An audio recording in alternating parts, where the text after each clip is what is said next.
Buen día, bienvenida. Está chueca la cámara. Buenos días, Miss. Muy buen día. Buenos días, Miss. Buen día, buen día. Ahorita les comparto mi presentación.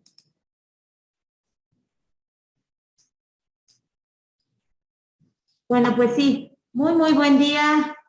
Vamos a trabajar para que nos dé tiempo ver lo que tenemos que ver. Preparen su tarea porque la vamos a revisar. Y ya saben que en caso de que no hubieran hecho su tarea, bueno, pues abran el sitio de la tarea, ahí dice el sitio que debían consultar, abran el sitio que debían consultar y podremos comentar aspectos de lo que dejé investigar, ¿eh? Bien. ¿Qué vamos a ver hoy? Estábamos empezando a ver el tema 3, el tema de construcciones. Vamos a revisar la tarea 3 y estaremos viendo el tema de obligación tributaria, platicando al respecto de aspectos de estos dos temas. Y vamos a ver en qué consiste su tarea, que esa sí ya estaba desde la semana pasada y es un análisis de la primera parte del Código Fiscal de la Federación. Entonces, bueno, pues manos a la obra. Estamos viendo el tema de contribuciones. Antes de irnos directo al tema de contribuciones, por cierto, pensé que tenemos que hacer así como un repaso breve de lo que lleva, ¿vale? Entonces, solo vamos a comentar qué es eso que hemos visto, ¿sí? Para recordar. Solo comentar. Espérenme, voy a sacar mi libretita. A ver, pase de lista. Bueno.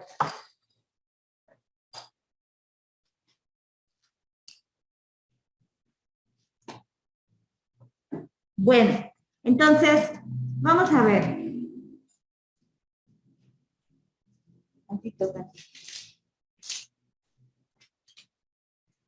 Hoy es 29 de enero. Derecho fiscal. Bueno, pues buen día, bienvenida. Vamos a ver, ¿quién me puede decir, ya que sea aquí Brenda o acá Isabel, Nayeli y Dulce, por ejemplo, alguno de los antecedentes de los impuestos, ya sea a nivel nacional o a nivel internacional? ¿Alguno que haya llamado su atención? Exacto. Ok, Brenda dice que los tributos, ¿no? Que fue con lo que empezaron. ¿Recuerdan que sí? Quedamos que es el antecedente de los impuestos. Primero eran tributos, ahora ya no se llama de esa manera, ¿no? Pero la palabra tributación, de hecho, se utiliza dentro de la jerga fiscal, ¿no? Entonces sí, es el antecedente principal. Bien, Brenda. Allá Isabel, Nayeli, Dulce, ¿qué me pueden comentar? ¿Alguno que haya llamado su atención? Estamos haciendo así como rápidamente un repaso de datos que hemos visto.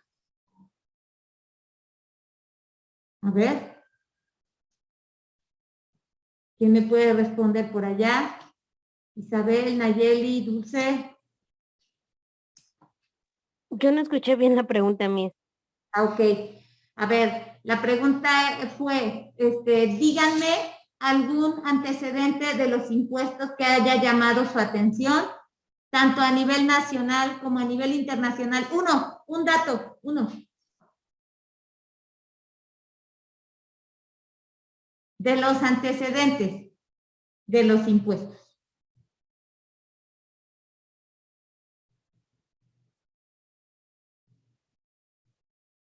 ¿Sí me escucharon? ¿Puede ser la contribución? Las contribuciones. ¿A qué te refieres? Explíqueme un poquito más, Nayeli. ¿A la recaudación de estos impuestos y manejo? Pero estoy hablando de antecedentes, no de definición o de qué son los impuestos.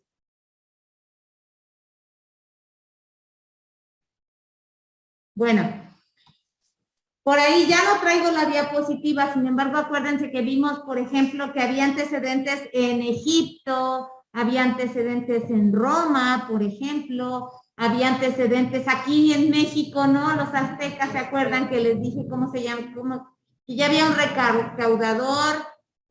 ¿Cómo se llamaba el lugar donde administraban los recaudadores? Se me fue la palabra, pero el que recaudaba era Calpixque, ¿no? Entonces, que ya había un sistema aquí en México, ¿no? ¿Qué más? Que a nivel internacional, pues en la Edad Media, se recaudaba dinero para dárselo al rey, ¿no? En la antigüedad, por ejemplo, para que se los llevara el faraón. Aquí yo les dije, de hecho, aquí en México, la parte que se recaudaba era porque, ¿se acuerdan que les había dicho que la tierra no era de los habitantes, era del imperio? Entonces, era una especie, se llaman tierras comunales. La gente las trabajaba y una parte obviamente la tenían que pagar al la Toani y la otra se la quedaban ellos para hacer ¿cómo se llama? Intercambiar cosas, no dinero. Exacto, gracias, para hacer el trueque. Sí, gracias, Nayeli. Para hacer el trueque y entonces de esa manera pues funcionaba la economía en nuestro país, ¿no? Aquí, en la antigüedad. Entonces, todos esos son datos que sí me interesaría que los leyeran para que vieran cómo sí son interesantes, muy interesantes, porque nos damos cuenta que los impuestos no son nada nuevo. Exacto, ya datan de hace muchísimos años, ¿no? Nada más que el sentido que tenían antes, o mejor dicho, la función que cumplían antes y la función que cumplen ahora es diferente. Porque ya no es como antes que se lo llevaba para el faraón, que se lo llevaba para el rey, ahora debe ser para los mismos ciudadanos. Bien, vamos a ver otro dato, a ver si se acuerdan.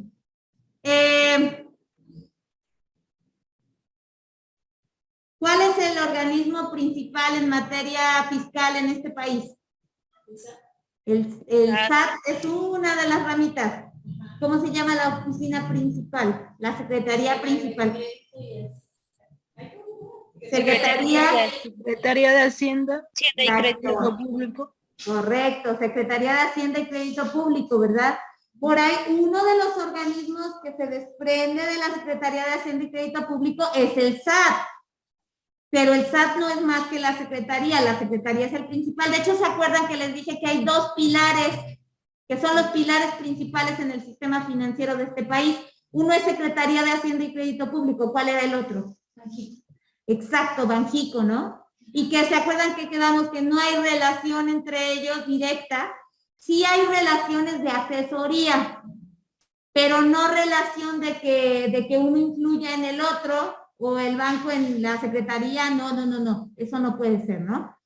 Muy bien. Y el SAT es ese organismo de la Secretaría de Hacienda y Crédito Público que tiene por función recaudar los impuestos, ¿no? Y entonces, ¿la secretaría qué hace? Pues no solo recauda, la secretaría administra, gestiona, ¿sí? ¿Ven en qué se utiliza? Entonces, bueno, ahí están otros antecedentes que vimos.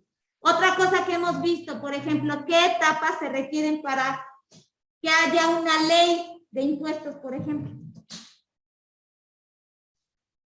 A ver si me dice alguien, ¿qué etapas? A ver si se acuerdan. Eran 3.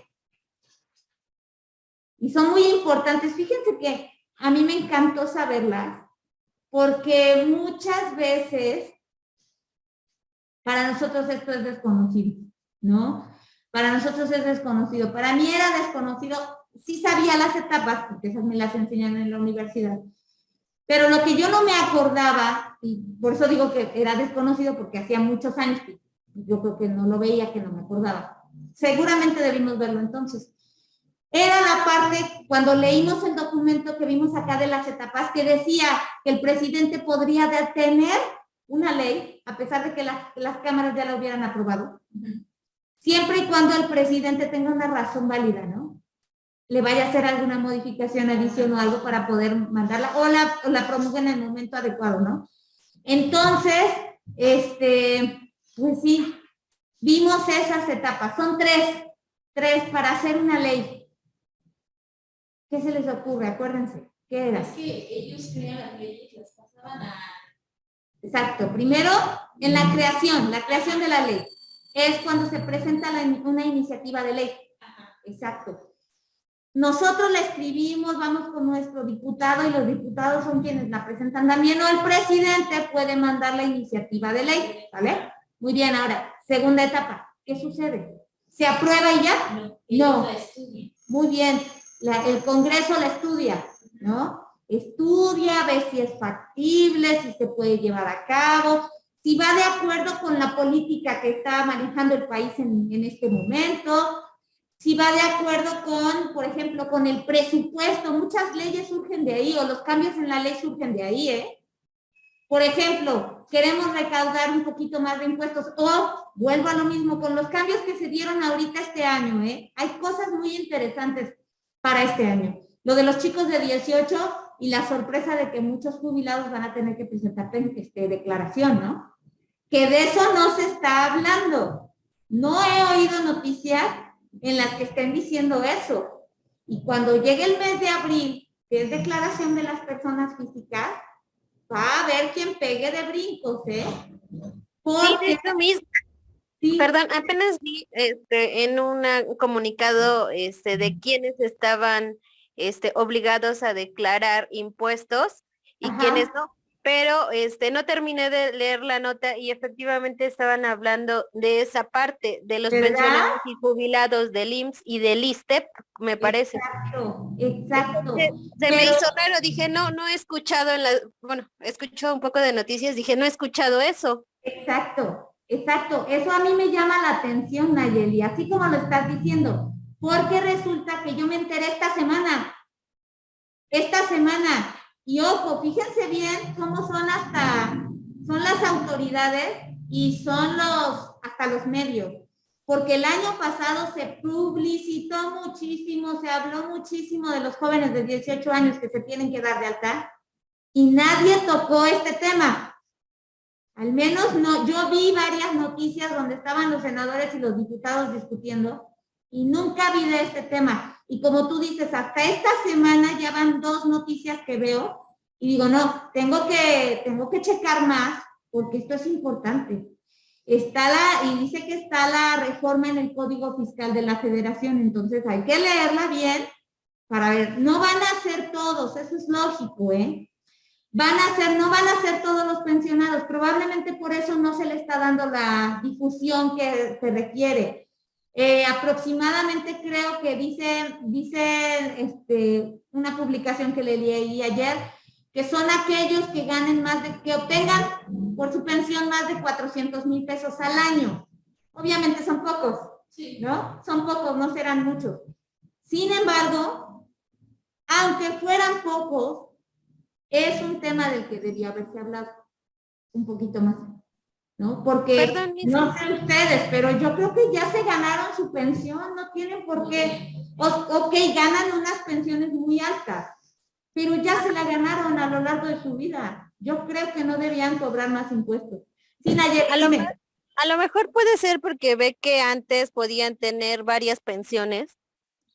Había quienes, ¿no? Yo siento que a lo mejor puede ser ahí como que detectar la fuente de ingresos de esas mismas pensiones, porque ve que cuando va uno a declarar y cuando hay un pensionado aparecen cuántos trabajadores, cuántos patrones están.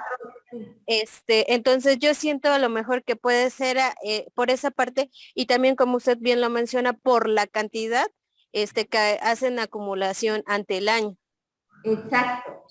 Exacto, yo lo veo más como una medida de recaudación simplemente. Yo no veo por qué razón una persona que ya trabajó durante toda su vida y le están dando ahorita su pensión para vivir, creo que son cantidades muy altas, me queda claro. Si hay alguien que obtiene arriba de 400,000 pesos, debe recibir bastante buena cantidad mensual. Pero de todos modos, digo, pues ya se la ganó. ¿Por qué le quieres quitar impuestos? Entonces, para mí esa medida no es adecuada, pero bueno, esto ya será debate más adelante, ¿no? Vamos a regresar al tema. Estaba yo diciendo, fíjense, también estas leyes las analizan con base en la política económica o en los cambios que vayan a hacer. En este caso pensaron, bueno, por ejemplo, ¿no? debemos obtener un poquito más de recaudación, o bien estas personas están ganando cantidades altas, tienen que pagar impuesto por las cantidades que obtienen. ¿Qué vamos a hacer? Ponlo en la ley, pon en la ley que estas personas tienen que estar pagando impuestos. Entonces, cuando ellos analizan, hacen esta actividad de análisis, también lo piensan de acuerdo, como dije, a los programas que piensen hacer, a la política que hay, a los presupuestos que quieran obtener. Entonces, con base en todo eso, se decide si va a estar una ley o no va a estar, ¿verdad? Y entonces quedamos que la aprueban. Etapa 2, aprobación. Etapa 3, ¿cuál era? El que le envíen, ahora sí ya al presidente. Correcto, la mandamos al presidente, ¿no? Y ya decía la publicación, el presidente puede inmediatamente autorizarla para promulgarla o guardarla un poquito, ¿no? La deja ahí en stand-by hasta que sea el momento adecuado o decida por qué razón ponerla, ¿no? Pero acuérdense, será válida entonces hasta que es publicada. Mientras, no. Mientras se trata solo de dichos, de análisis que están haciendo, de comentarios que hacen los legisladores, pero cuando ya es publicada en el Diario Oficial de la Federación y ahí aparece que fíjense, pueden haber dos opciones. Puede estar vigente a partir de que salga en el Diario Oficial de la Federación o a partir de la fecha que marque en el Diario Oficial de la Federación, ¿sí? Por ejemplo, puede publicarse alguna ley y decir que a partir de este momento en que sale en el diario empieza su vigencia. O bien puede publicarse una ley y decir, por ejemplo, a partir del 1 de enero de 2023 estará vigente y entonces ahí empezará su vigencia, ¿ok? Muy bien, otro tema que vimos y lo platicamos la clase pasada, a ver. Se me fue de momento. Principios de los impuestos. Porque precisamente para que estas leyes se hagan y para que los impuestos no sean injustos como eran en la antigüedad, ¿verdad? Surgen estas personas que dicen, es que todos los impuestos deben seguir estos principios. ¿Para qué? Para no dañar al ciudadano, para que sean justos, para que todos paguemos y todo lo demás, ¿vale? Cada una hágame el favor de platicarme de un principio, uno, el que ustedes quieran que les haya llamado su atención. Igualdad, sí, se le puede llamar equidad. Sí. Principio de equidad. Ok, Brenda dice acá principio de equidad. ¿Por qué te llamó la atención? Por lo que usted nos comentaba en clase, ¿no? Ahora sí que el ejemplo que nos ponía es lo que a mí me llama mucho la atención. Lo que pusimos acá en el pizarrón. Sí, ¿no? Sí. Porque llegamos a la televisión y de qué nos pagan. Exacto, ¿no? Todos pagamos la misma cantidad y ahí es donde es justo, ¿no? Así es. Porque fíjense que la palabra igualdad y la palabra equitativo a veces toman como que no son lo mismo. ¿Sale? Puede parecer que sí, pero a veces no. Yo me acuerdo que nos dieron un curso de equidad de género en otra escuela y nos hablaba de esto el expositor y nos decía, lo que pasa es que igualdad y equidad no son lo mismo, por ejemplo, desde el punto de vista de ellos que hablan de género.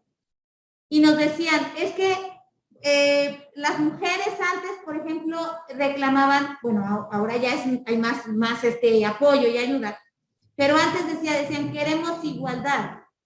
Y con el paso de los años nos hemos dado cuenta que lo que hay que exigir es equidad, no igualdad. Porque las mujeres y los hombres, la verdad es que nunca van a ser iguales. Son diferentes. Entonces, igualdad no puede ser, tiene que ser equidad. Y entonces fue que entendí un poquito más ese concepto y digo, ok, tiene razón. Quiere decir que a todos nos toque en la misma proporción, pero que a todos nos toque, ¿no? Que todos podamos participar de lo mismo. En este caso igual, ¿no?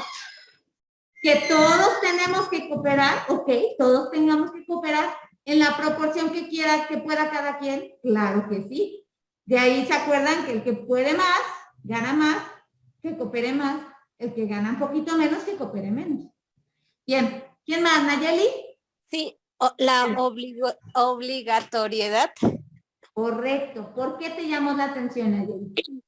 pues porque como bien, bueno, ve que pues cosas sucias ante los gobiernos, pues a veces ellos no, bueno, principalmente ellos que pues hacen mal uso de los mismos impuestos, pues como que a veces evaden esa parte. Ok, ok. Sí, ¿no? O sea, para todos debe ser obligatorio y creo que entiendo que te refieres a que la misma autoridad debe hacer valer esa obligatoriedad, ¿no? Para todos. Que Sí, nadie esté exento, ¿no? No que un empresario fulano, no, él no paga impuestos porque por esta razón, ¿no? No, como lo todos, que todos paguemos, ¿no? sí, como el caso de Walmart y Oxxo, ¿no? Que estaban sacando que no, pues lo que pagaban ante impuestos y pues una casa a veces pagaba mucho más que esos centros comerciales. Exactamente, ¿no? Exactamente. Y siendo que son grandes empresas. Walmart emplea, si no me falla la cantidad, creo que un 30 o un 40 por ciento de trabajadores en México, algo así. O sea, es un porcentaje muy alto. Es una empresa que emplea muchísimos trabajadores en México.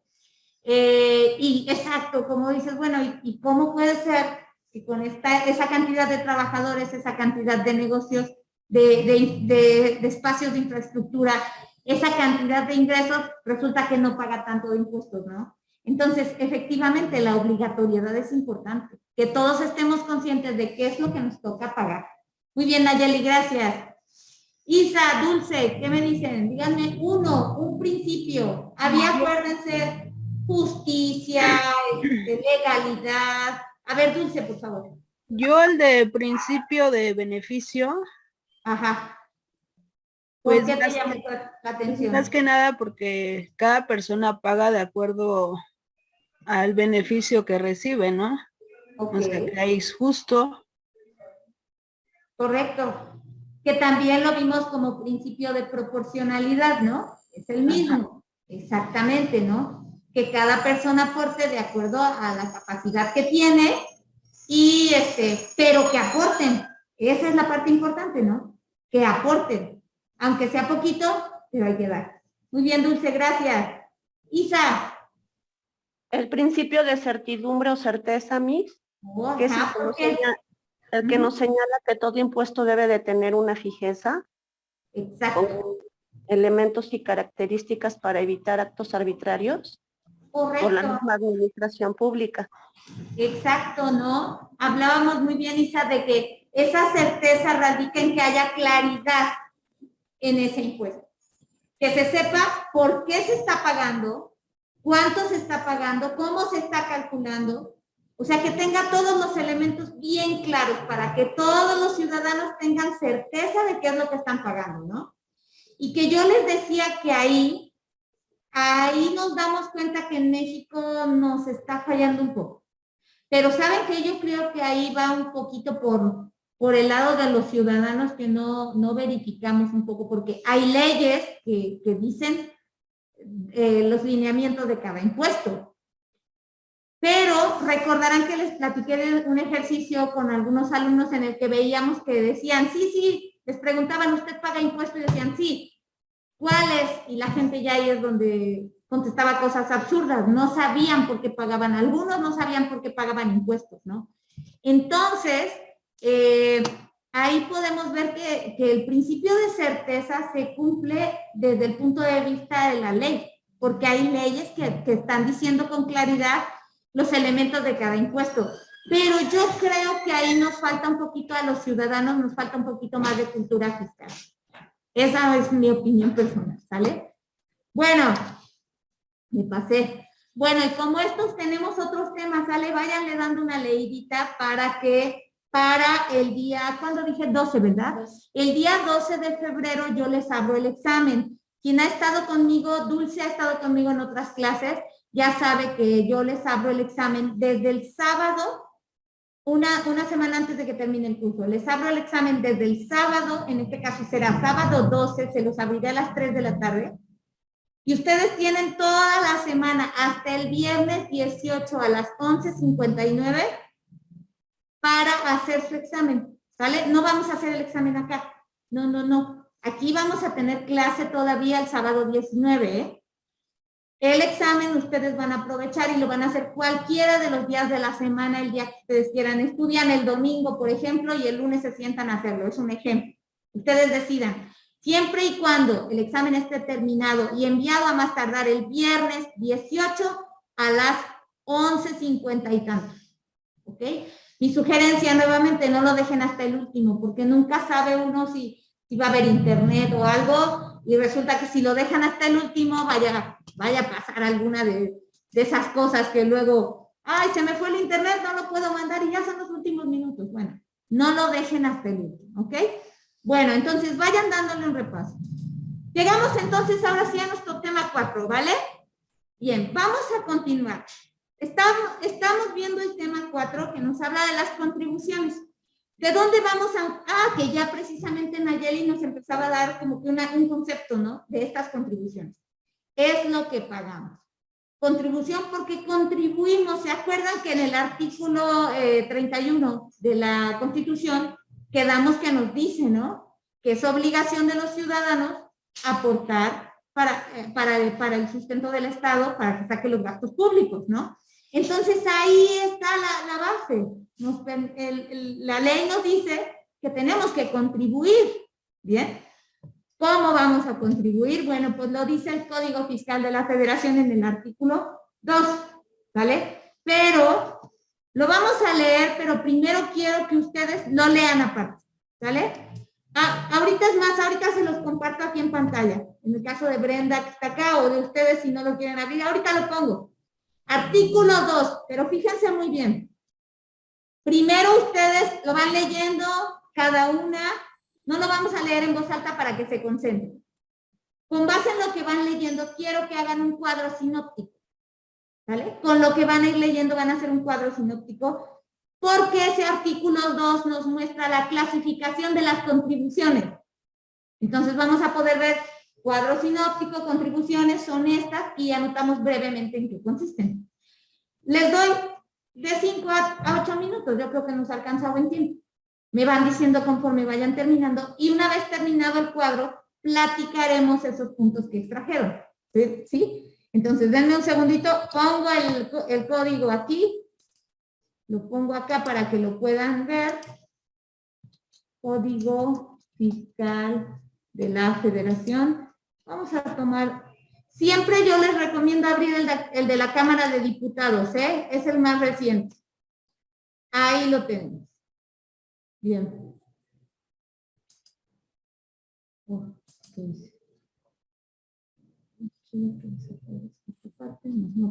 Bueno, ahí está.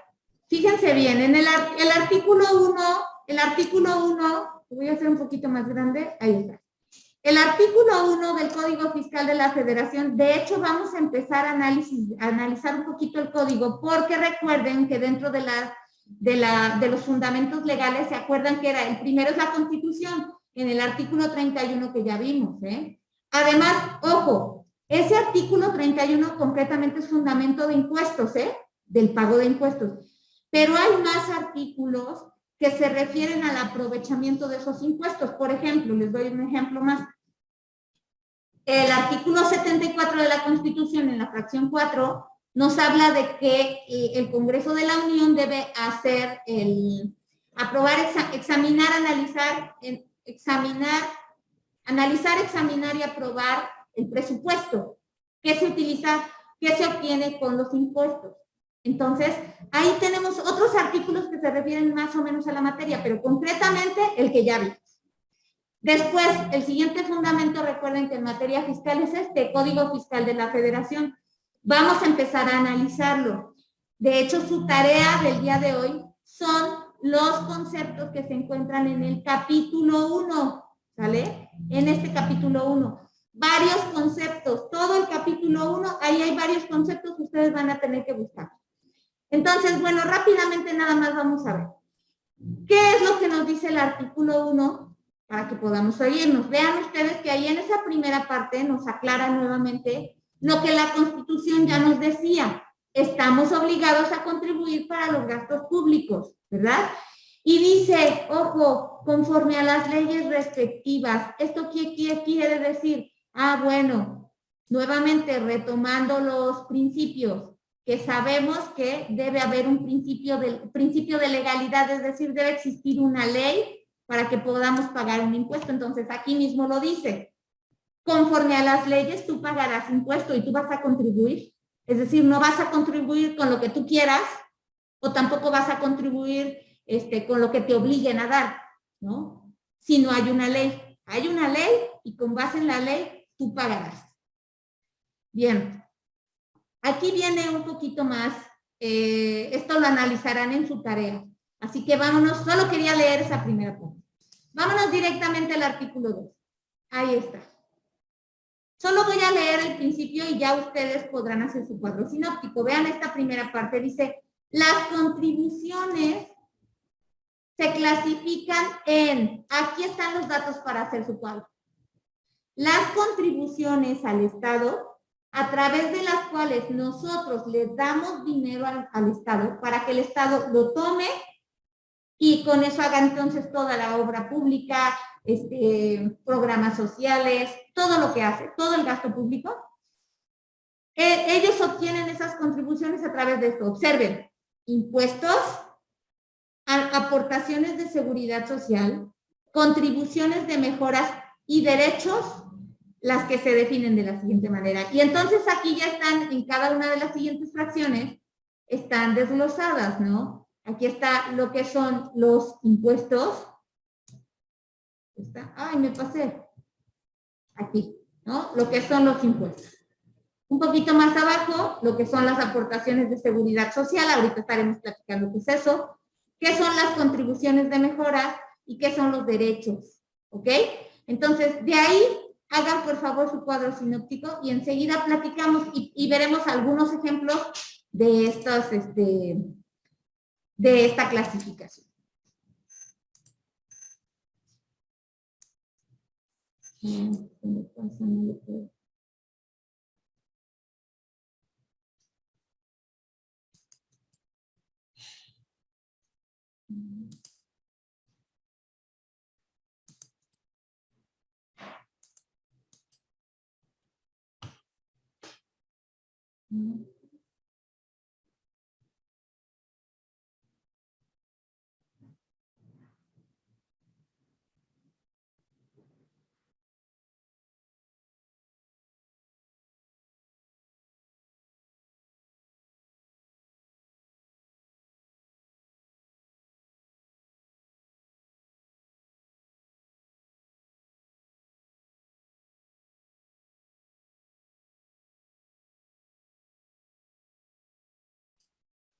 A ver, ¿qué me dicen allá? ¿Ya también lo tienen? ¿Ya está? Sí. Dale, gracias, Dulce. Bueno, vamos a platicar entonces. El artículo 2 del Código Fiscal de la Federación nos aclara lo que son las contribuciones. Nosotros ya tenemos una idea porque entendemos que contribución es el dinero que nosotros ciudadanos le damos al Estado para que pueda pagar los gastos públicos y todo lo que tenga que hacer. Por eso acuérdense que ya vimos al principio que el Estado es administrador de ese dinero, ¿no? No le pertenece, nada más porque sí, es administrador. Bueno, ahora entonces, ¿cuáles son los medios a través de los cuales entonces el Estado obtiene recursos? De estos 4, ¿no? Primero, los impuestos, ¿no? Isabel, ¿puedes leer qué son los impuestos? Lo que tú anotaste en tu síntesis y si no, lo que está en pantalla, por favor. Sí, Miss. Bueno, yo puse en los impuestos que son contribuciones que están establecidas por la ley. Ajá. Y que pueden ser pagadas por personas físicas y morales. ¿Ok? Bueno, y eso yo creo que para todas es sencillo de entender, por decirlo así, ¿no? Sabemos que efectivamente ya hablamos de que están en una ley. Si no tienen una ley, no pueden cobrarnos impuestos, nuevamente. ¿Quiénes los deben pagar? Dice físicas y morales, ¿no? Todas las personas físicas y morales.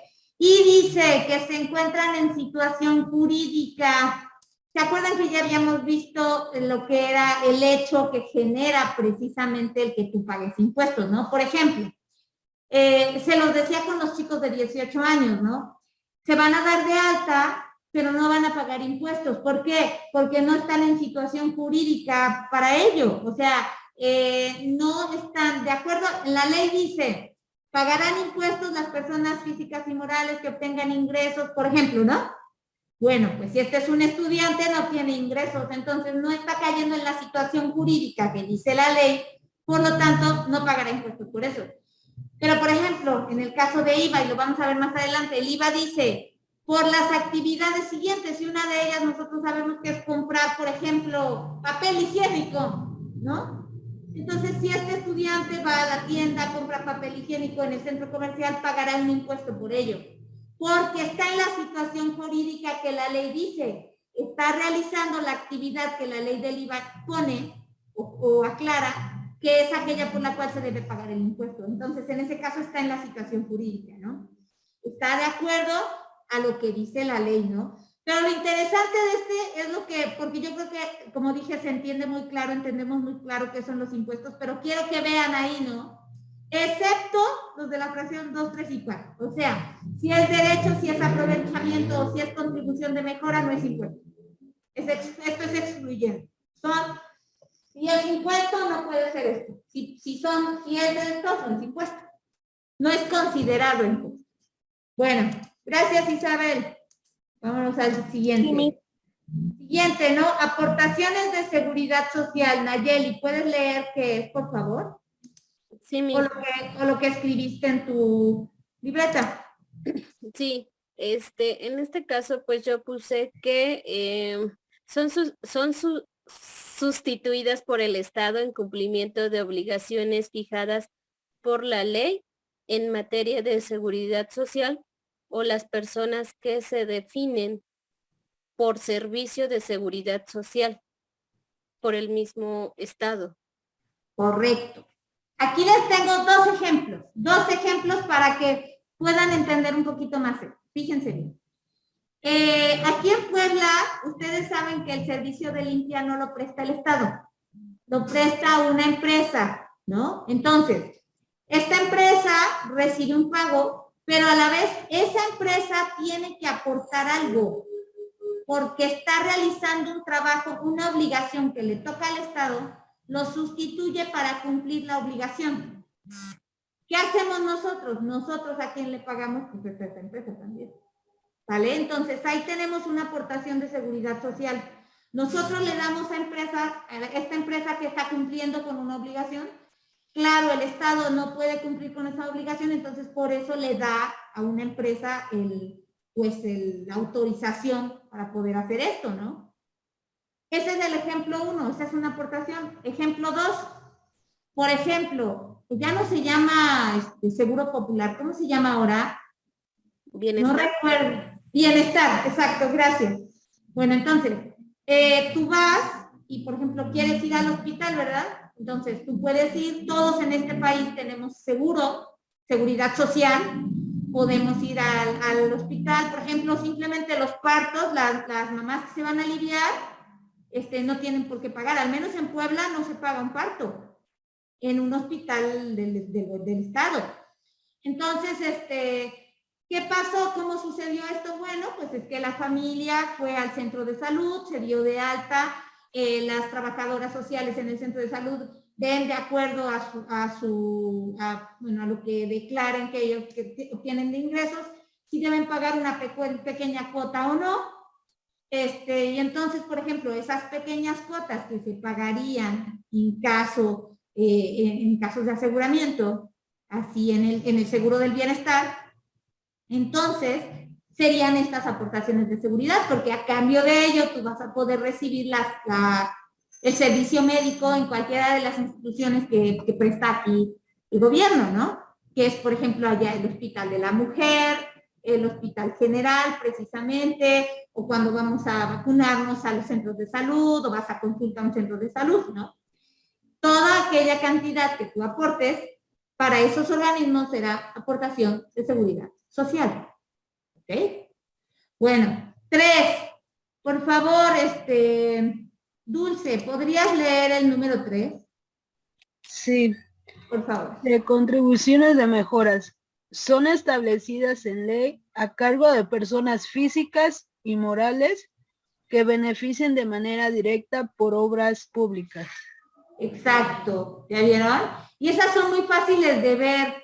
Vean, físicas y morales que se beneficien de obras públicas. Oigan, me hicieron mi calle, ¿no? Pero ¿cómo fue? ¿Pagó todo el gobierno? No, nosotros pusimos la mitad de ellos. Entonces, la cantidad que nosotros damos va para estas contribuciones de mejora, ¿vale? Que va a pasar, no sé, algo, van a poner alumbrado, van a hacer las guarniciones y tenemos que poner una parte. Esas son contribuciones de mejora, ¿ok? Bien, gracias, Dulce. Por último, Brenda. Sí. Ve que ahorita aquí en Puebla querían que se pagara el alumbrado público. Sí. ¿Entraría como contribución de mejora? Ahí, contribución, no, porque no es de construcción, no es para poner la infraestructura, no, tiene que entrar como un impuesto, si no, no lo vamos a pagar, sí. Okay. Debe entrar como un impuesto para que lo podamos pagar, porque no, sería contribución de mejora si no tuviéramos alumbrado y lo fuera a poner el Estado y a lo mejor nos pide cooperar para el alumbrado, ¿no? Y que haya. Ahí sería contribución de mejora. Pero en este caso, ven que no ha salido nada, otra vez no volvieron a tocar el tema, pero yo tengo entendido que es como, va a ser como un pago por tener derecho a que tengas alumbrado. Pienso yo, porque no han aclarado bien. Pero si fuera desde ese punto de vista, tendría que entrar como un impuesto, porque si no, pues no hay razón. Ahora, ojo, pensando en esto que acabas de decir. Sí. Creo que si quisieran, podría entrar como aportación de seguridad, aportaciones de seguridad social. No. Sí, voy a decir por qué. Permítanme, les señalo la parte donde podría entrar como aportación de seguridad social. En caso de que le den a una empresa... No sé si soy yo, se ve, bueno, yo lo tengo la información en la computadora. Sí, tienes razón, espérame, sí tienes razón, Nayeli. Solo les compartí mi pantalla de la diapositiva. Es que generalmente me acostumbro a que siempre les comparto toda la pantalla. Una disculpa, ¿eh? Gracias, Miss. Ahora sí ya están viendo la ley, ¿verdad? Sí, bueno, yo la busqué y me salió, bueno, diferente, pero sí es lo mismo. Una disculpa, una disculpa. No, espero que no me vuelva a pasar. Es que me acostumbro a que siempre les comparto toda la pantalla y ahorita solo compartí la presentación. Bueno, aquí es donde estoy señalando. Ojo. Si el gobierno le fuera a dar la capacidad a una empresa particular de prestar el servicio de alumbrado y que dé mantenimiento y que haga todo eso, ojo, entonces podría entrar como esto. ¿Se vieron?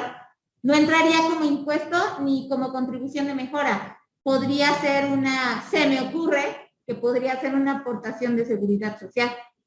Ahí depende de cómo lo maneje el Congreso, ¿no? Pero yo tengo entendido que para que haga algo el gobierno, el Congreso obviamente es quien debe autorizar, ¿no? Ya lo vimos, ¿no? Debe haber una ley en la cual se diga qué debemos pagar. Si no hay una ley en la cual se diga qué debemos pagar, no vamos a pagar. De hecho, lo dice aquí arriba otra vez, fíjense, lo enfatiza aquí arriba, se los voy a mostrar. Aquí, dice, acá está. Simplemente, si tú no estás obligado a pagar contribuciones, solo tienes las obligaciones que establezcan las propias leyes. Entonces, si no está en la ley, no tienes por qué pagar. ¿Vale? A eso se refiere este punto. Bueno, dale, gracias. Y 4, por favor, Brenda, ¿puedes leer derechos, por favor? Sí. Derechos son las contribuciones establecidas en la ley por el uso o aprovechamiento de los bienes del dominio público de la nación, así como por recibir servicios que presta el Estado en sus funciones de derecho público, excepto cuando se presten por organismos descentralizados u organismos desconcentralizados, cuando en este último caso se trate de contraprestaciones que no se encuentren previstas en la Ley Federal de Derechos. También son derechos las contribuciones a cargo de los organismos públicos descentralizados por prestar servicios exclusivos del Estado. Ok. Entonces, acá, este tipo de cosas que incluyen, ¿no? Ah, bueno, pues dice servicios exclusivos del Estado. Vamos a sacar un acta de nacimiento, ¿tenemos que pagar? Sí. ¿Es un servicio que puedo ir a pedir a cualquier empresa? No, es un servicio exclusivo del Estado. Entonces, lo que pago por mi acta es un derecho. ¿Ya vieron? Estoy contribuyendo con eso, por eso nos las cobran, ¿no? ¿Qué pasa ahorita con lo del cambio de placas? Tenemos que pagarlo, ¿no? Es un derecho, porque nadie más nos va a poder dar ese servicio. ¿Qué más? Oigan, se me ocurre un poquito más a gran escala, por ejemplo, voy a sacar, trabajo Onyx, por ejemplo, o cualquier tipo de material, ¿no? Y el cerro que está aquí ya le hicimos estudios, pero pues es del Estado, propiedad de la nación. ¿Cómo vamos a explotarlo? Necesitamos pedirle el permiso. Pedimos permiso al Estado, el Estado nos da el permiso y a cambio tenemos que pagar nuestro derecho por explotar eso que vamos a explotar, ¿no? Por eso también hay un dilema, ojo, por ejemplo, con los pozos de agua. ¿El agua es de la nación? Sí. Entonces, ¿qué les parece con base en esto? ¿No debemos pagar por un pozo o sí debemos pagar? Pues sí, en base a eso sí deberían. En teoría, claro que sí, pero en la realidad, ¿qué pasa? No se paga. Porque imagínense, tendrían que llegar a todas las casas y decir, a ver, tengo que revisar a ver si tienes aquí un pozo. Porque la realidad es que mucha gente, y se da más aquí en la ciudad ya no tanto, pero en las poblaciones de afuera, en otros municipios, sí se da. De hecho, en cada casa hay un pozo. Hay lugares donde en cada casa hay un pozo. Entonces, ojo, de hecho yo sabía que ya no se pueden tener pozos así como aquí. ¿Por qué? Por esta razón. Porque el agua, los mantos acuíferos, son propiedad de toda la nación. Ojo, que no se malinterprete, porque es lo que luego dicen con todo respeto, los guachicoleros, ¿no? Es que es de todos, entonces es mío, solo estoy tomando lo que es mío. No, es propiedad de la nación. Me queda claro que somos todos, no de algunos, ¿no? Todos, de toda la nación. Entonces, por esa razón, repito, tengo entendido que los pozos ya no se pueden tener y por eso muchas personas que ahora llegan a hacer un pozo lo hacen así como escondidito en la parte de atrás de su casa o algo así para que no se vea. Entonces, si tenemos que pagar por algo así, será un derecho, ¿no? Porque quedamos que es propiedad de la nación, nos tiene que dar el permiso, pagamos por ello, o también algún servicio que solo el Estado puede hacer. Nadie más me puede dar una licencia de conducir, por ejemplo, ¿no? Pueden decir si sé manejar y pueden enseñarme a manejar en una escuela de manejo. Eso es otra cosa. Pero la licencia solo me la puede dar el Estado y por lo tanto las cantidades que yo pago por mi licencia para obtenerla son derechos precisamente. ¿Sí? Bueno, entonces estos son los cuatro, la clasificación de los cuatro medios a través de los cuales el Estado tiene recursos. ¿Se dan cuenta cómo no son solo los impuestos? Nosotros a veces pensamos que son solo los impuestos, ¿eh? No es así. Y es más, hay otras cuantas más. Por ejemplo, les platico. Existen unos documentos que se llaman CETES, que probablemente ustedes en las noticias han escuchado, que dicen los CETES están a la baja y a la alza y tuvieron tanto por ciento, aumentaron tantos puntos y la tasa de CETES está en tanto. Bueno, esa es otra forma en que el gobierno obtiene ingresos. Pero es diferente de estas porque estas formas, las cuatro, son medios en los cuales nosotros ciudadanos contribuimos con el Estado porque sabemos que es nuestra obligación, ¿sí? Pero, por ejemplo, los CETES son una forma de darle al Estado, pero en el siguiente juego, fíjense muy bien, el Estado se vuelve emisor de deuda y nosotros los ciudadanos nos volvemos inversionistas. ¿Vale? Fíjense el juego, fíjense el juego.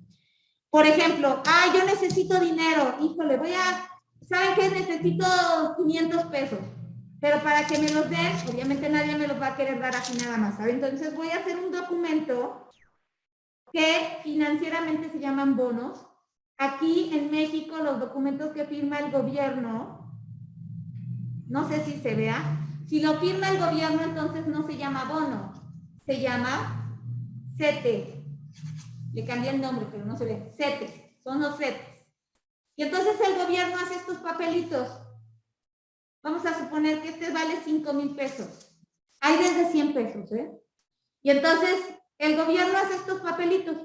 Y entonces es como decía yo. Imagínense que esta no es gobierno, soy yo. Yo necesito 5,000 pesos.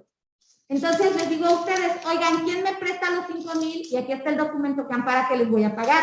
Este documento tiene una tasa y tiene un vencimiento, fecha de vencimiento, 9 días, 28 días, así, 190 y tantos días, un año, o sea, el vencimiento que se quiere. Entonces, yo necesito 5,000. Ustedes me dan el dinero, yo les doy el documento y les pago cuando se venza y les pago los 5,000 y les pago los intereses. Entonces, a lo mejor ustedes dicen, sí conviene, ¿no? Ok, alguien levanta la mano y dice, yo le doy el dinero. Me dan el dinero, yo les doy el documento. ¿Vale? ¿Qué gano yo? Los 5,000 pesos, los necesito. Yo obtengo los 5,000 pesos. ¿Qué ganan ustedes? Por el momento nada, pero cuando el documento venza van a obtener los 5,000 y van a obtener los intereses. ¿Vale? Bueno, pues imagínense que estos papelitos los firma el gobierno federal. Es una deuda que el gobierno federal adquiere con todos los ciudadanos que queremos comprar un CETE, y entonces de esta manera el gobierno federal obtiene dinero, pero no es a través de contribuciones. ¿Se dan cuenta? Es a través de transacciones de deuda. ¿Y cuál es la seguridad de esto? La seguridad es que el gobierno federal, no es Juanito Rodríguez, ni Pérez, ni nadie, o sea, una persona X que se va a ir y te va a dejar sin pagar un documento. El gobierno federal no va a escapar a ningún lado, te tiene que pagar. ¿Sí? ¿Cuál es la desventaja? Este tipo de documentos se les llama financieramente de bajo riesgo. Y los documentos de bajo riesgo porque precisamente el gobierno tiene la seguridad de que te va a pagar. Al considerarse de bajo riesgo, la tasa es muy, muy, muy baja. O sea, la ganancia que obtendrás es muy poquita. Si eres una persona que quiere invertir dinero para ganar mucho, no son la inversión que debes hacer. Yo les recomiendo estos para los jovencitos. Generalmente lo hablo con mis alumnos de bachillerato, de universidad, a lo mejor que tienen por ahí 19, 20, 25 años, por ahí. Luego me dicen, me conviene, profa. De hecho, tuve uno que tenía ya invertido su dinerito y me decía, es que fue dinero que me dieron mis papás por mi cumpleaños. Lo metí ahí y sus palabras fueron, me dijo, pero ahora no lo necesito. La verdad es que mis papás me pagan todo. Entonces, si yo no lo necesito, mejor que esté ahí ganando. Es muy poquito lo que gana, pero mejor que esté ahí ganándose el dinero ganándose algo mientras yo no lo necesito. El día que lo necesite, yo sé que va a haber un poquito más de lo que mis papás me dieron. ¿Se dan cuenta? Entonces, en ese caso conviene, porque ellos no tienes el dinero a la mano que digas, ay, necesito 500, voy al cochinito, rompo el cochinito y lo saco. No lo tienes a la mano, está en una institución, lo tiene el gobierno, se está trabajando y entonces tú vas a ganar intereses, ¿sí? Pero para quienes somos a lo mejor más adultos y no queremos ganar tan poquitas cantidades, bueno, otras inversiones son lo que nos conviene, ¿sí? Pero a lo que voy es que observen, el gobierno tiene otros medios para obtener recursos. Los impuestos no son los únicos, ¿sí? Obviamente son los que más recaudación dejan. Entre todos los impuestos, ahorita vamos a platicar cuál es el del que más se recauda. Pero no es el único camino. ¿Ok? Bueno, seguiremos con el análisis del código la próxima semana porque va a ser con base en su tarea, ¿eh? Bueno, De aquí solo quería yo el artículo 2. Ya hicimos el artículo 2, ¿vale? Y vamos a comentarlo, ya lo comentamos. Ahora, ¿qué nos dice el artículo 5? Pueden observarlo ahí. Y entonces acuérdense que ya quedamos que si está en una ley, es que entonces voy a pagarlo. Y el mismo artículo 5 enfatiza ese hecho. Observen qué dice. Las disposiciones fiscales que establezcan cargas a los particulares. A ver, vamos a ver qué es esto. Carga a los particulares.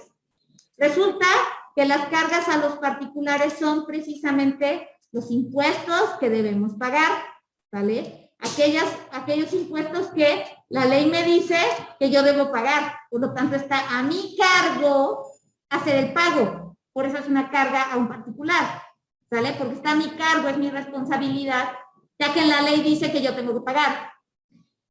Luego dice, y las que señalan excepciones en las mismas, bueno, aquellos que tienen incentivos, por ejemplo, ¿sabían ustedes que los contribuyentes de los sectores, por ejemplo, agrícola, ganadero, pesquero y silvícola, tienen una pequeña exención de impuestos en cuanto a ISR?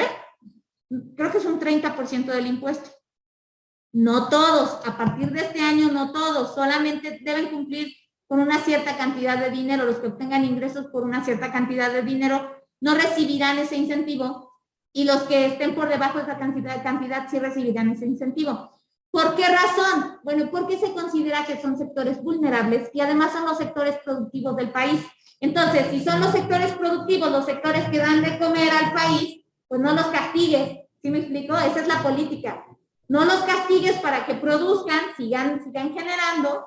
De esa manera se inyecta el dinero en esos sectores que son vulnerables y producen para que la población del país tenga para consumo. Entonces, por esa razón se les da ese incentivo. Bueno, pueden ver, dice, así como las que fijan infracciones sin sanciones. O sea, si caemos en una infracción y tenemos que pagar una sanción, también hay que hacerlo. Pero ojo, nuevamente, está en la ley. Nadie te puede decir, yo creo que por estar aquí mal estacionado pagas unos 5,000 pesos. No, no, no.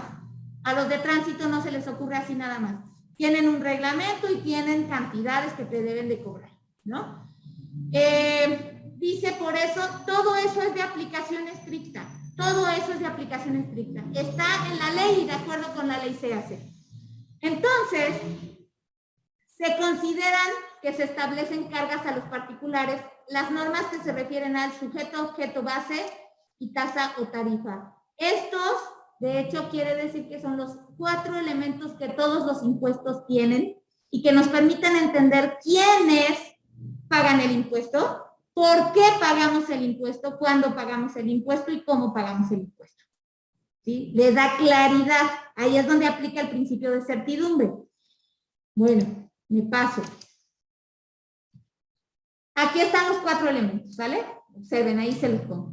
Los 4 elementos de los impuestos, entonces quedamos que son sujeto, objeto, base y tasa o tarifa, ¿ok?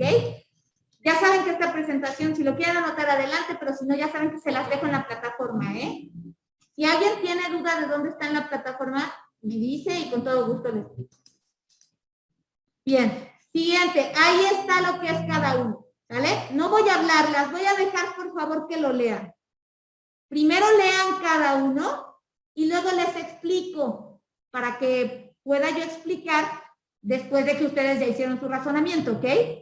Entonces me callo unos minutos para que ustedes puedan leer.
Si no ven bien o algo no se entiende, me dicen, ¿eh? Un minutito y ya les explico.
Bueno, checamos, ¿sale? ¿Ya lo leyeron?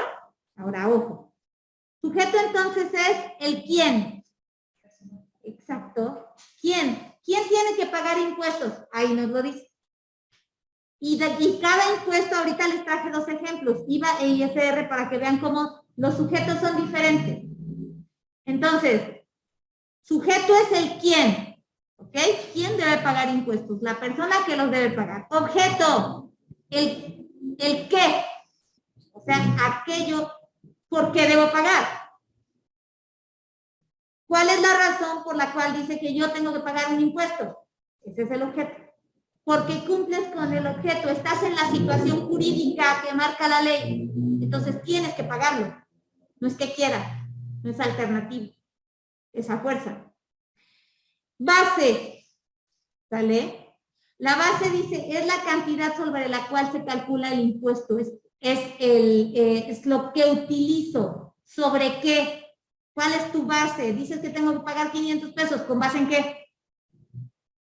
Con base en tus ingresos, con base en lo que pagas, con base en tus actividades, con base en diferentes cosas. Ahorita vamos a ver.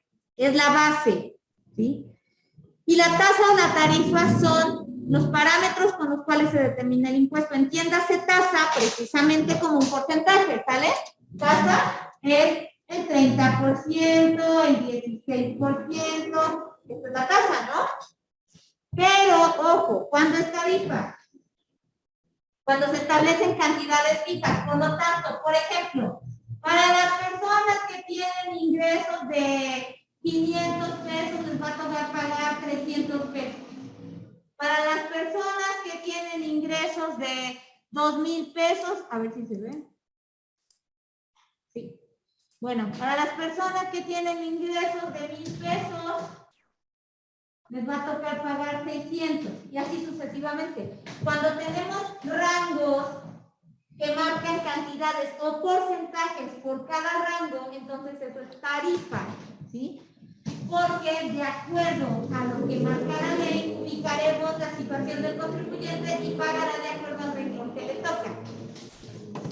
Bueno, ahora, ahí están.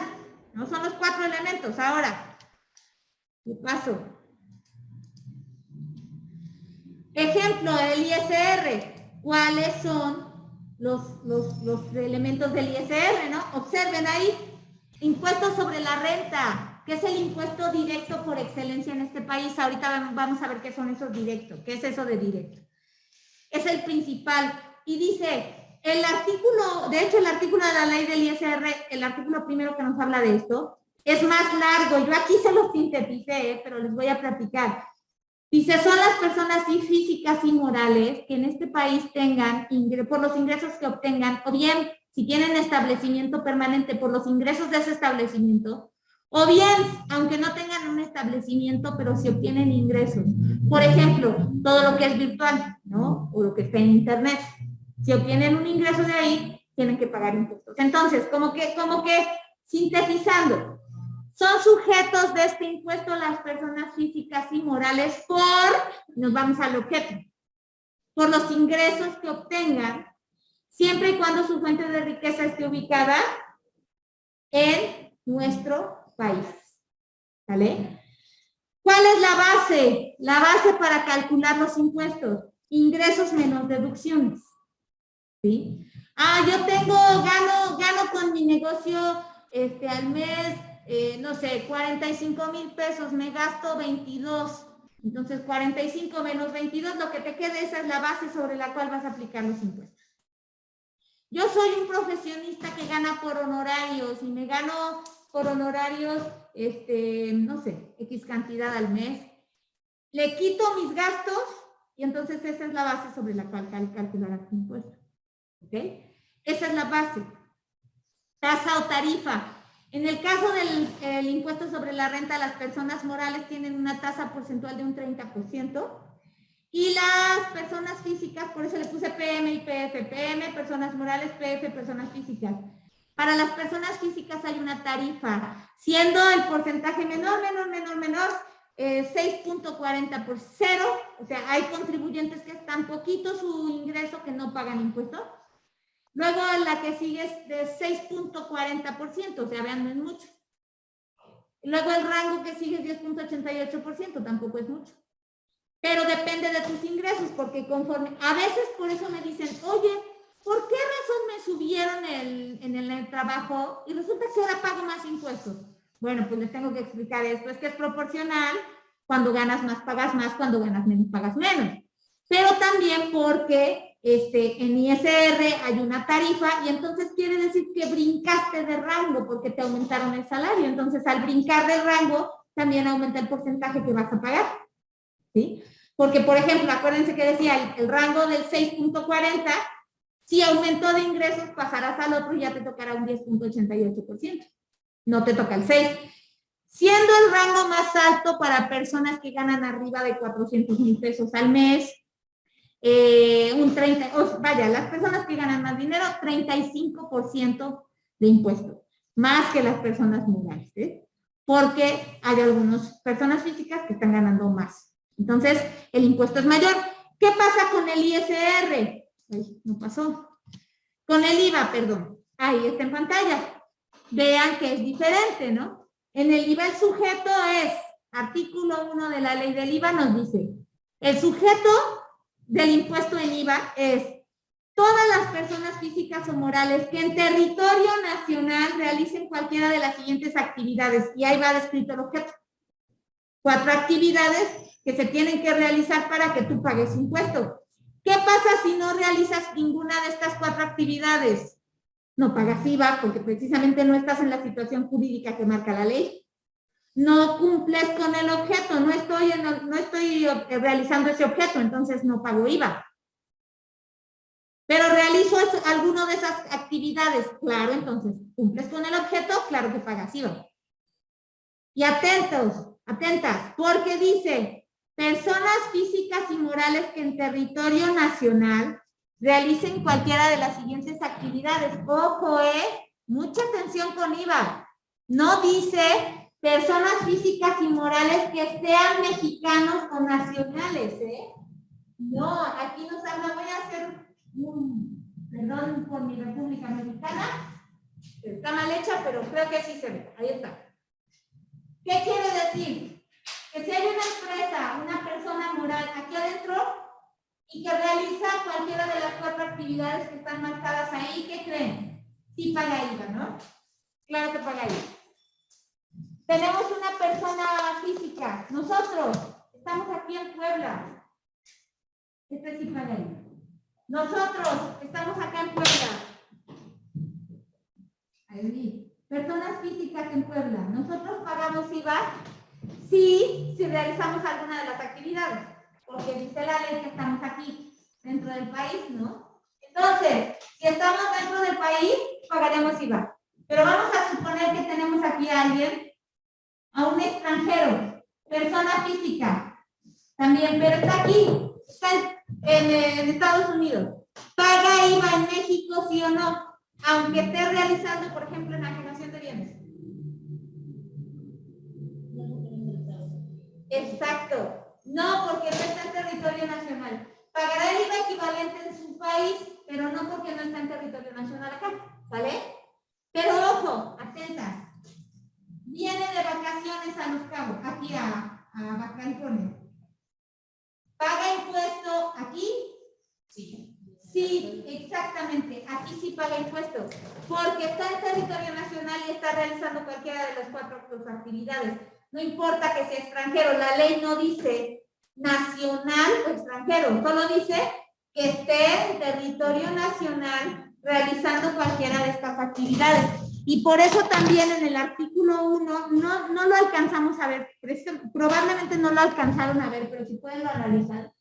En la ley, en el artículo 1 dice que los extranjeros obviamente no pagarán los impuestos, salvo que cumpla con la situación jurídica y el objeto, ¿no? Obviamente, como en este caso, es un extranjero, está en México, no puede negarse a pagar IVA, porque estás en México. Y si vas a realizar alguna de las actividades que tienen IVA, lo tendrás que pagar. No te vale decir que, es que yo no soy de aquí, yo soy de otro país. No importa, lo tendrás que pagar, ¿ok? Bueno, ¿cuáles son esas 4 actividades? Observen, dice enajenación de bienes. ¿Qué es enajenar? Compraventa. Compraventa de bienes. Y aquí les doy un tip. Cuando estén estudiando IVA, que me imagino que a lo mejor va a ser más adelante, y si no, échense un brinquito a la ley del IVA y van a ver esto. En la ley del IVA no dice tales artículos tienen IVA. ¿Por qué? Porque son muchísimos. Es al revés. La ley del IVA dice los que no tienen IVA. ¿Sí me explicó? La ley del IVA tiene artículos que son a tasa cero, que están en el artículo 2A, fracción 1. Tiene los que están exentos, que no pagan, nunca van a pagar IVA. Por ejemplo, el suelo. Si tú compras o vendes un terreno, no tienes por qué pagar IVA. Y esos son los que no tienen. Por lo tanto, en interpretación diríamos, si no está en esos artículos, entonces sí tienen. ¿Sí me explicó? Por ejemplo, algunos dicen los de primera necesidad. Yo les pido que no se dejen llevar por eso, porque no es una regla general. Claro está, por ejemplo, el agua no tiene. El arroz, frijol, o sea, el huevo, las verduras no tienen, porque son artículos de consumo, de primera necesidad. Pero les digo, no se me dejen llevar por eso, porque así no dice la ley, ya que por eso no es una regla general. Hay artículos de primera necesidad que sí tienen. Por ejemplo, en la actualidad, por ejemplo, el papel higiénico, sí tiene, y es de primera necesidad, ¿no? Uno que, por ejemplo, precisamente hubo un cambio ahorita, ¿no? Dijeron, no recuerdo si ya entró en vigor o entrará en vigor, pero dijeron que, por ejemplo, las toallas sanitarias ya no van a tener el impuesto, porque son de primera necesidad, ¿no? Entonces, sin embargo, no se dejen llevar por eso. Hay gente que sí, yo lo llega a decir, a mí me tocó escucharlo, que llegaban a decir, todo lo que es de primera necesidad, lo que es de uso personal, para el consumo no tiene IVA. No es cierto, no es cierto, eso no es cierto. Váyanse a la ley. La ley dice, los que no tienen porque están exentos, nunca van a pagar. O los que son tasa cero, cero es nada en realidad. Si no está en esos, entonces sí tiene. ¿Ok? Bueno, eso es enajenación de bienes, entonces es compraventa. Prestación de servicios independientes. Profesionistas que van a una fábrica, por ejemplo, un abogado. Pues ustedes, precisamente, cuando estén trabajando, si realizan ese trabajo de forma personal, cuando empiecen a trabajar ustedes, serán prestación de servicios independientes. Arrendamiento. Quedan exentas de IVA solamente las casas habitación. Entiéndanse, los hoteles no, los hoteles sí tienen. Importación. La importación tiene un impuesto tiene IVA y no pasará un artículo si no paga el IVA en la aduana. Así de sencillo. Si no pasa y paga, no entra. ¿Qué finalidad tiene? Aquí les quiero explicar, es una medida proteccionista. Se les llaman medidas proteccionistas por ejemplo, viene un artículo de China y no pueden decir, híjole, viene muy barato, ciérrale, que no pase. No se puede. Porque si nosotros cerramos las fronteras a los artículos de ellos, ¿qué va a pasar allá? También van a decir, ciérrales a los productos mexicanos. Entonces, diplomáticamente, lo que se hace es que, pásale, pero te tengo que cobrar un impuesto. Entonces les cobran aranceles, les cobran impuestos, con la finalidad de que el artículo pase, pero que cuando pase tenga un valor mayor. O sea, ya le costó más al que lo trajo, ya le costó más porque tuvo que pagar hasta impuestos. Entonces, cuando establezca el precio de venta, tendrá que establecer un precio de venta más alto. La finalidad es proteger al comercio del país. Y de tal forma que cuando ese producto vengan y le pongan precio, esté ubicado en un precio más alto que el del producto nacional. Y entonces, de esa manera, nosotros consumidores veamos y digamos, ah, no, pues me llevo mejor este que está hecho en México, porque está más barato que el que viene del extranjero. ¿Sí? Al final todo se va a vender, pero tiene por finalidad proteger a los productores y comerciantes nacionales para que no vengan productos del extranjero y vengan más baratos. ¿Sale? En teoría, porque algunos aún con todo eso sí llegan más baratos. Bueno, la base para el IVA son las cantidades que se cobran por los productos o servicios. Es decir, si este borrador me cuesta 5 pesos, es la base para el IVA. 5 pesos, por lo tanto el IVA son 80 centavos. No, es el 16%. 5 por 6, 30. Ah, no, sí, estoy bien, son 80 centavos. El IVA son 80 centavos, entonces voy a pagar 5 pesos con 80 centavos. ¿Vale? La base, simplemente, la base que se establece sobre el artículo, la cantidad que se va a cobrar sobre el artículo, o sea, sobre el servicio que voy a dar, y a eso se le calcula el 16% que es la tasa de IVA, entonces ya sabes tú cuánto vas a pagar de IVA. Bien, tipos de impuestos. Llegamos a esta parte porque tenemos que analizar que no todos los impuestos son iguales. Hay diferentes clasificaciones de impuestos. Aquí les estoy mostrando una de un sitio que ahí está la referencia al final de las diapositivas para que lo puedan ver completo. Es una publicación y yo solo les extraje la clasificación para que pudiéramos enfocarnos en esta parte. Fíjense bien. Los impuestos. Ojo, aquí tengo dos tipos de impuestos, directos o indirectos. El directo. En los otros van a tener que elegir, porque lo estoy cambiando, pero este lo explico. ¿Cuál es llamado impuesto directo? Vámonos del lado izquierdo. Es llamado impuesto directo aquel que recae, está fácil porque dice sobre manifestaciones directas de la capacidad contributiva, en las que la riqueza, ahí está nuestra clave, en las que la riqueza se evidencia por sus elementos ciertos, que son la renta.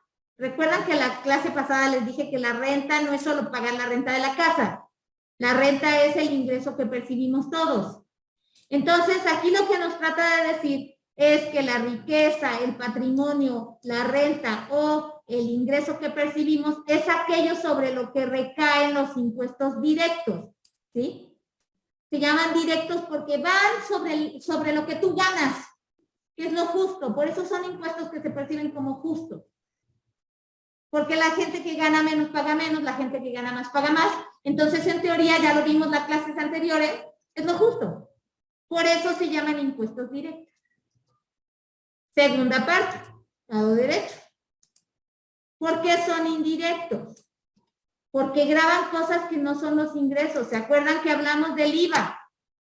¿Por qué la gente lo concibe injusto? Ah, pues porque todos tenemos que pagar el mismo IVA sin importar los ingresos que tengamos. Por eso lo percibo injusto. Esos son los indirectos, observen. Recaen sobre manifestaciones indirectas de la capacidad contributiva. ya que no graban la riqueza, sino el aspecto dinámico, sino, dice, por ejemplo, una riqueza que se llega, por ejemplo, por consumos o transferencias. Es decir, te transfirieron dinero,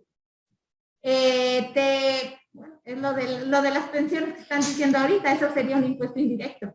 Lo que platicábamos de que hay que pagar un impuesto por las pensiones, que debería ser un impuesto indirecto en realidad. ¿Vale? No grava precisamente, a diferencia del anterior, la riqueza en sí, tu ingreso en sí no lo grava, por esa razón es indirecto.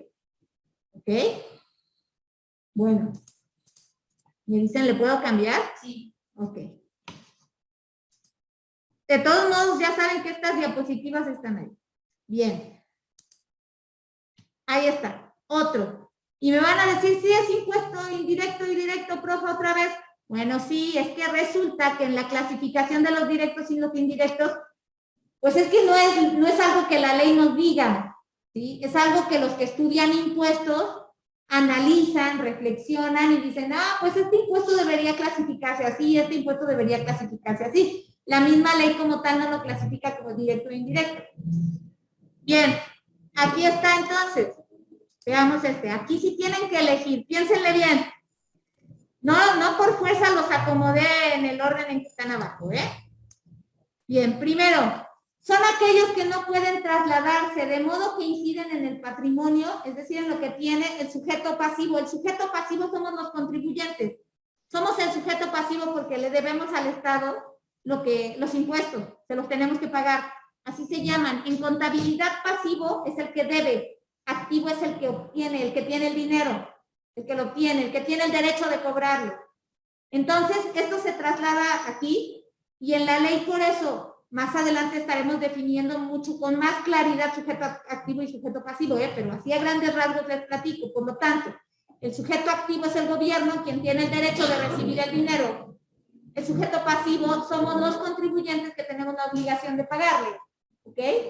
Entonces, por eso dice acá. Cuidado. Adelante, adelante. Yo creí que ibas a salir. Cuidado. Dice, no puede, cuidado, como que te estás ahogando, ¿estás bien?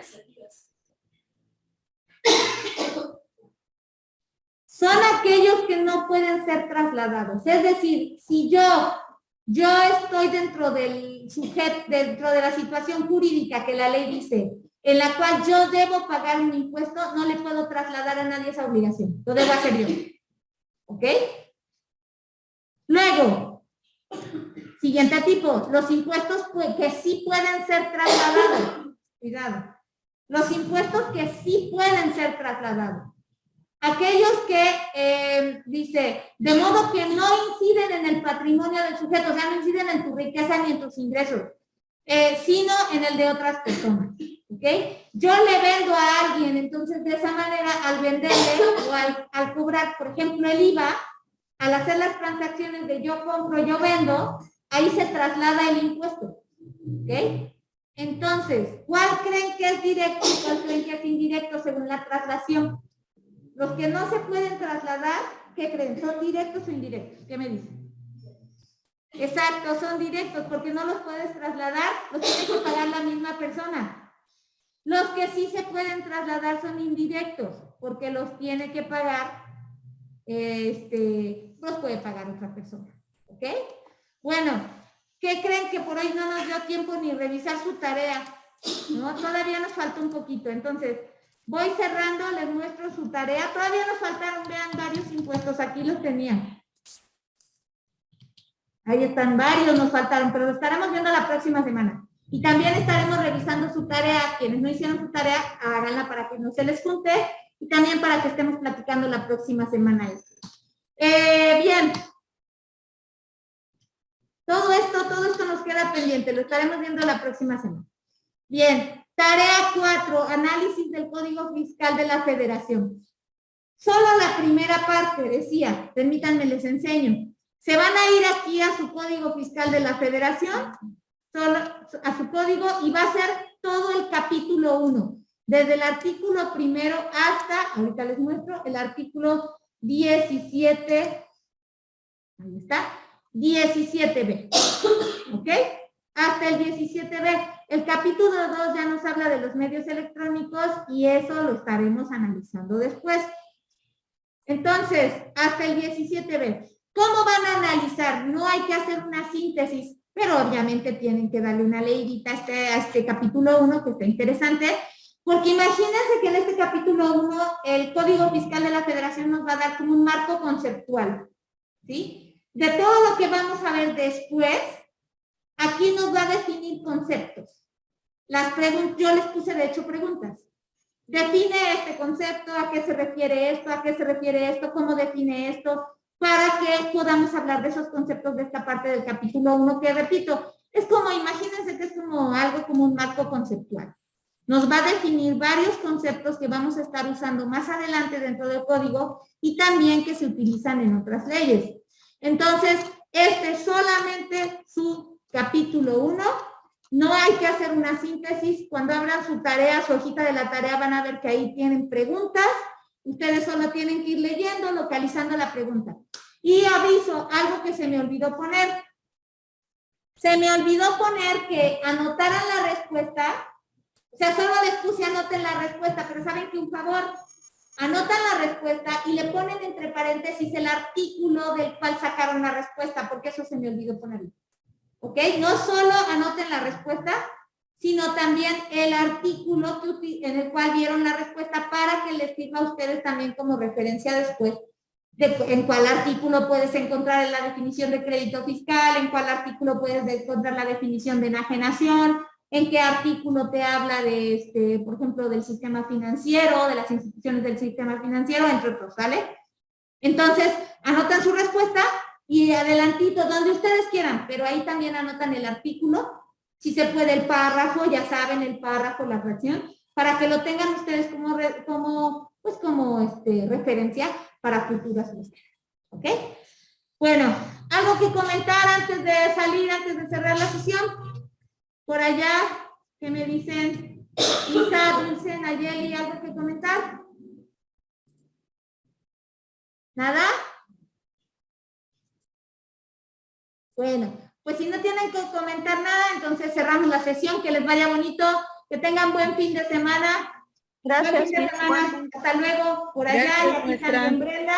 Y nos estamos viendo la próxima semana, ¿eh? Gracias, bye. Bye. Hasta luego.